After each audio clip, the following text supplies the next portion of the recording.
Hi, welcome to We Build Academy. We're putting together a series of shorts where we take the best of the best out of each of our main episodes and distill it down into a 10-minute short episode. In this short episode, we're talking to Ruth. Together with her husband, has designed and built their very own passive house. So if you're thinking about passive house or even just starting to consider passive house, I'm sure you're going to find Ruth's journey to passive house very useful and interesting. My name's Ruth Butler. I'm an architect and I have been for about 20 or more years. I guess being an architect, I'd always been interested in building my own home and had always considered that to be a sort of bit of a pinnacle really, to be able to control one's own design of one's own environment. And it runs in the family a little bit because my husband's also in the building industry and he's a building services engineer. Between us, we'd always had an interest in low energy design.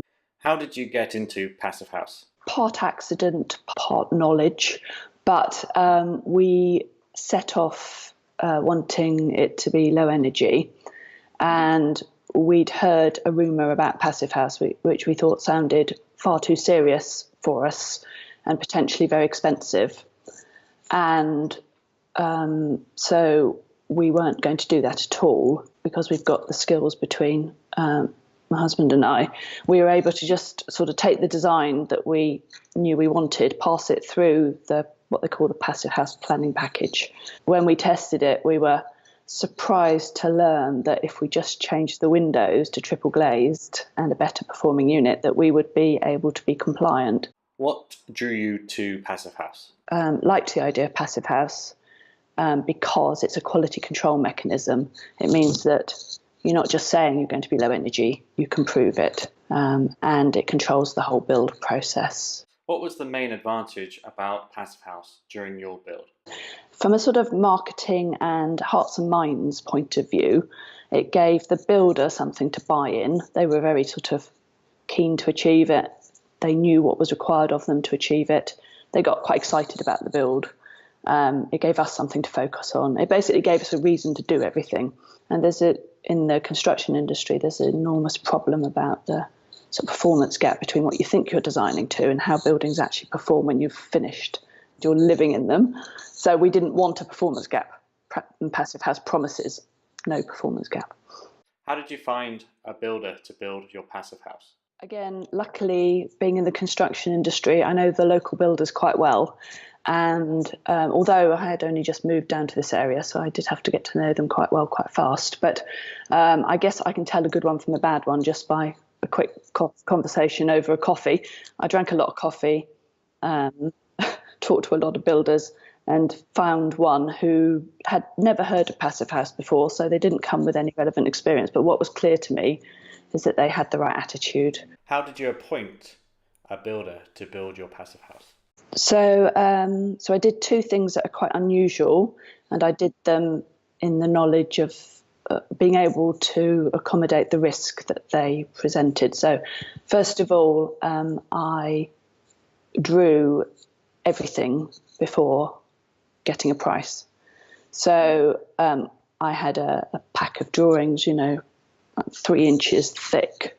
Now, if you'd gone out to tender on that, well, half of the people you go out to tender on to wouldn't even return your telephone call, let alone the others are thinking of some very big numbers, about the same as the weight of your document. So, yeah, absolutely. Mine would not have passed the scale test.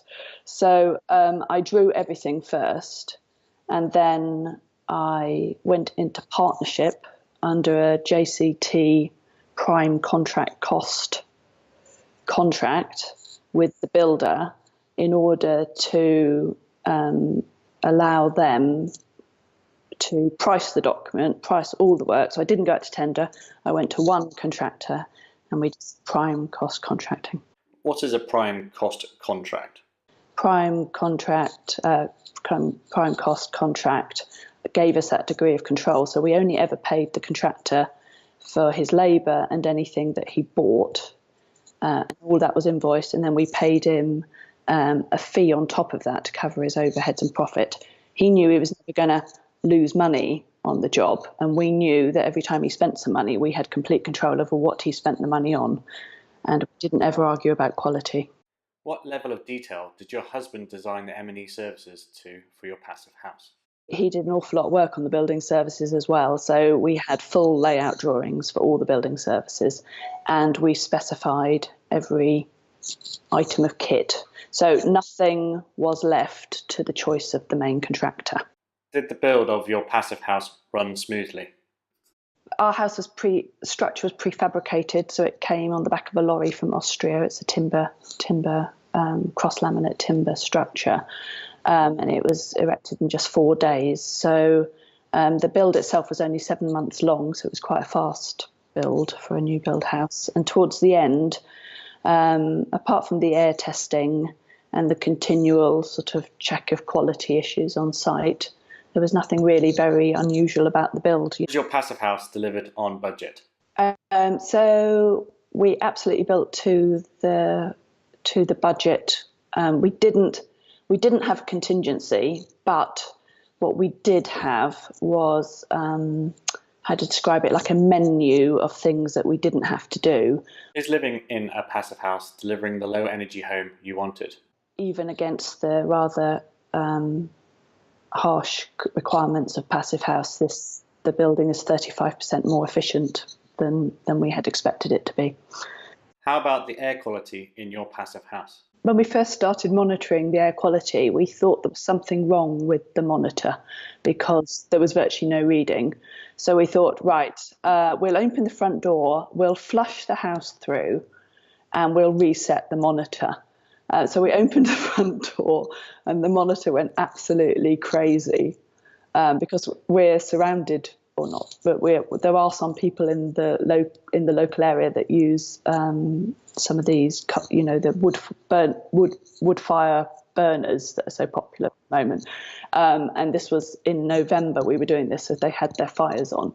And so, what it proves to me is that the air quality inside, because of the mechanical ventilation and heat recovery system, is just very much healthier than what you're breathing outside in terms of particulates. What are your top tips for building a passive house and or low energy home? You've got to get more expertise into the team earlier, and certainly pre-planning. So a lot of people fixate about the risks of planning because they're worried they won't get it. But I think if you need to, so they minimise their expenditure on consultants before planning. But that, if you want to build low energy buildings, that's a mistake. Don't do that. Get a team on board earlier and use the PHPP tool as a design tool. You don't have to go for Passive House with it. You could decide not to go for certification. You could decide to go for a lesser standard in any way that you feel comfortable with. That's fine, but know why you're making a decision and know what it is you're aiming to achieve, and get that advice in early. When you've sort of got a fixed design, the other piece of advice is just don't change your mind. Don't try and make things cheaper. Decide where you're going to spend the money, but make sure that the things you do spend your cash on are the things that matter. They're the fabric of the building. They're the way it performs, and not how super expensive your kitchen fit out might be, or something that might change again in 10 years' time. What is your top tip for a successful self-build? The attitude of your team is absolutely critical, really. You've got to feel that the person at the top of each organisation you're dealing with you're able to pick up the phone to them, let them know if there's any problems, and they've got the right attitude, they're going to sort it out for you. What is the best way to contact you? Mostly on LinkedIn.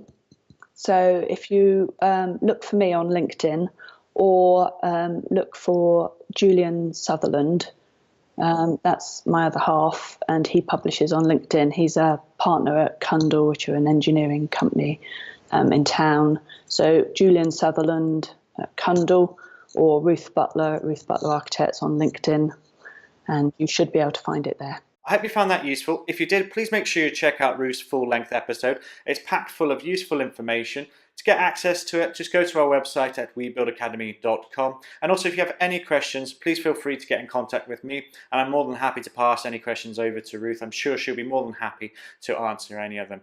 Thank you for your time. Thank you for listening to the We Build Academy podcast.